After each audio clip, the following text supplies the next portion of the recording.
guaranteed balik ng kapital? Meron kasi ako nare-receive na inquiries na parang, Miss Bea, what if wala naman mangyari sa akin? Baka pwedeng may makuha naman ako. Or yung iba nakakuha na sila ng life insurance nila, usually mga VUL policy holders, and then they will ask me, di ba after 10 years makukuha ko na yung pera ko, babalik na sa akin? Pero in reality, it's not guaranteed.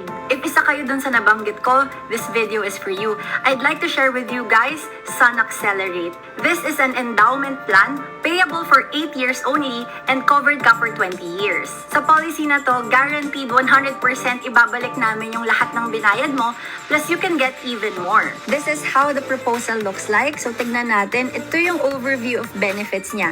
This is very popular because it has increasing cash benefits and it has guaranteed maturity benefit. In my example, I'm using face amount of 500,000 pesos. Tawagin natin siyang Juan de la Cruz, age 30 years old. By the age of 38, si Mr. De La Cruz will start receiving the payouts at tumataas yan every other year. Pwede niyang i-withdraw yan right away or pwede rin naman iwan niya and it will accumulate and earn interest. On top of that, on the 20th year, aka 50 years old na siya, he will also receive 510,000 in maturity benefit. Kung akala nyo tapos na, well, hindi pa, because Mr. De La Cruz is entitled to receive annual dividends na magsa-start on year 9 na pwede niya rin kunin every year, or pwede rin naman iwan niya sa Sun Life and it will also accumulate and earn interest. Tapos, ano tong paid up bonus na to? This will be given after niyang magbayad ng 8 years. Para siyang graduation gift, ganon.